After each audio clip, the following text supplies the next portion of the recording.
মুক্তিযুদ্ধ এবং মুক্তিযুদ্ধের পরবর্তী যে লিগেসি, সেই লিগেসি বহন করে আমরা বলেছিলাম যে মুক্তিযুদ্ধের এক্সটেন্ডেড রূপ হলো 24-এর অভ্যুত্থান মুক্তিযুদ্ধের বাইরের কোনো অধ্যায় নয়। মুক্তিযুদ্ধের মধ্য দিয়ে যে আমরা পূর্ণ স্বাধীনতা পাই নাই, পরে আধিপত্যবাদের কবলে আমরা পড়েছিলাম। একটা চক্র বাকশাল কায়েম করেছিল, বাকশাল কায়েম করে মুক্তিযুদ্ধের সাথে বিট্রে করেছে, মুক্তিযুদ্ধের বিপরীত আদর্শ এস্টাবলিশ করেছিল। বাকশালের সহযোগী হয়ে বাকশাল এস্টাবলিশ করে এই জাতিকে বিভক্ত করেছে। পরবর্তী প্রজন্ম এসে 13 সালে শাহবাগ কায়েম করেছে। শাহবাগ কায়েম করে আপনারা দেখেছেন দেলোয়ার হোসেন সাঈদীর রায় দেওয়ার পরে এই যে বৈধতা দেওয়া, যারা সেই প্রকাশ্যে শতাধিক মানুষকে 200 শতাধিক মানুষকে হত্যা করাকে বৈধতার মতামত দিয়ে বৈধতা উৎপাদন করেছে, তারা এই দায় কখনো এড়াইতে পারে না। তাদের কারণে আওয়ামী লীগ পরবর্তীতে জুলাই আগস্টের গণঅভ্যুত্থানে হাজার হাজার মানুষকে গুলি করে হত্যা করেছে এবং এটা তারা এনজয় করেছে। ঠিক সেম ভাবে এই যে এই দীর্ঘ যাত্রায়, ফ্যাসিবাদ বিরোধী যাত্রায় আমরা দেখেছি এই হত্যাকাণ্ডের ব্যাপারে বেগম খালেদা জিয়া মুখ খুলেছিলেন, বলেছেন এটা বিচারিক হত্যাকাণ্ড। আমরা সকল ধরনের বিচারিক হত্যাকাণ্ডের বিরুদ্ধে আমাদের রাজনৈতিক অবস্থান ছিল, সামনেও থাকবে। ওয়ালটন এখন দেশের সীমানা পেরিয়ে পৌঁছে গিয়েছে 50টিরও বেশি দেশে। ওয়ালটন, ঘরে ঘরে বিশ্বজুড়ে। স্পষ্ট বলেছি, আমি এবং আমার সংগঠন মুক্তিযুদ্ধের বিচারের পক্ষে আগেও ছিলাম।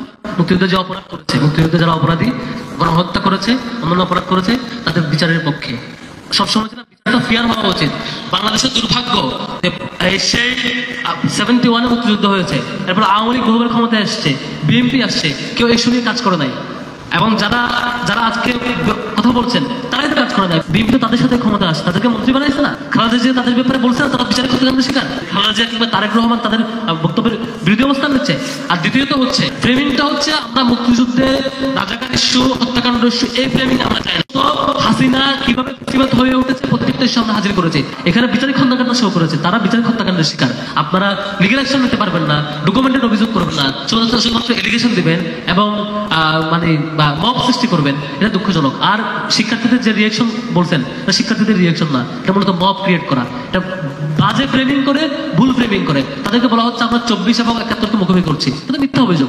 এই মিথ্যা অভিযোগ দিয়ে এই রাজনীতি টিকবে না। এটা সাময়িক 10 মিনিটের মব তৈরি করা যায়। এই মব আপনারা 13 সালে শুরু করছেন, 24 সাল পর্যন্ত 10 বছর কন্টিনিউ করছেন, টিকতে পারেন না। দিন শেষে এরকম মব যদি 50 বছরও চালায় যান, দিন শেষে আপনাদের দিন শেষে দেউলিয়াত্বের বহিঃপ্রকাশ হবে এবং দিন শেষে এইভাবে জনবিচ্ছিন্ন হয়ে থাকবে। যারা 2013 সালে বিচারের নামে প্রকাশ্যে শাহবাগ চত্বরকে রায় ঘোষণার মঞ্চে পরিণত করেছিল, তারা ইতিহাসের এক কালো অধ্যায়ের জন্ম দিয়েছিল, যা আজকের আয়নাঘর, গুম, ক্রসফায়ার এবং বিচারহীনতার সংস্কৃতির বীজ বপন করেছে।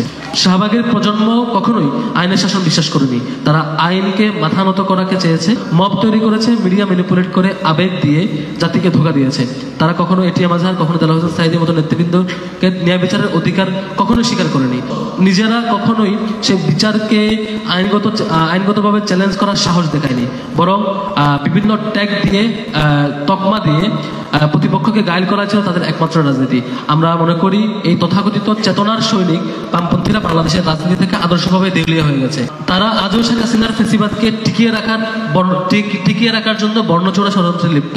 কিন্তু তারা জানে না জুলাই আগস্ট গণঅভ্যুত্থান সেই ফ্যাসিবাদকে ইতিহাসের গর্তে ছুড়ে ফেলেছে। আর তাদের বিভাজনের রাজনীতিও আজ জঞ্জাল। 2, বিশ্ববিদ্যালয় প্রশাসনের অনুরোধ ও আমাদের সহযোগিতা। আমরা স্পষ্ট করে বলতে চাই, বিশ্ববিদ্যালয় ক্যাম্পাসের সার্বিক শৃঙ্খলা ও দায়িত্বশীলতার প্রশ্নে ইসলামী ছাত্র শিবির সর্বদাই ঐতিহ্যবাহী ভূমিকা রেখে এসেছে এবং অতীতেও রেখেছে, আজও তার ব্যতিক্রম করেনি। মান জানি আমরা প্রদর্শনের নির্দিষ্ট অংশ বিশ্ববিদ্যালয় প্রশাসনকে সরিয়ে নিতে চাইলে আমরা তাদেরকে বাধা দিয়ে নেই, বরং সম্মান জানিয়েছি। উল্লেখ্য যে এই প্রক্রিয়া পরিচালনা করেছে প্রক্টর অফিস। আমরা মনে করি আমাদের রাজনৈতিক পরিপক্কতার পরিচয় এবং দায়িত্বশীলতার প্রকাশ এটি, এবং এটি শান্তিপূর্ণ গণতান্ত্রিক পরিবেশ গঠনের প্রতি আমাদের দায়বদ্ধতার বহিঃপ্রকাশ।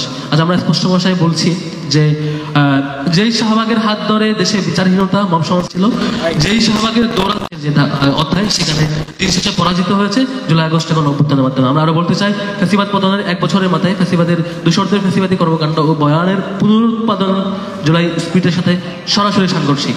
আমরা জানি সত্য বলা সহজ নয়, আর ইতিহাসের গায়েব করা অধ্যায়গুলোকে সামনে তুলে ধরার চেষ্টা বিপজ্জনক। তবু আমরা বলছি, বিচারের নামে সংগঠিত এই ফাঁসিগুলো বিচার নয়, রাষ্ট্রীয় হত্যাকাণ্ড। এবং এই হত্যাকাণ্ডের দায় শুধুমাত্র হাসিনা সরকার নয়, শাহবাগপন্থী সুবিধাভোগী বামপন্থীরাও এর দায় কখনো এড়াতে পারে না।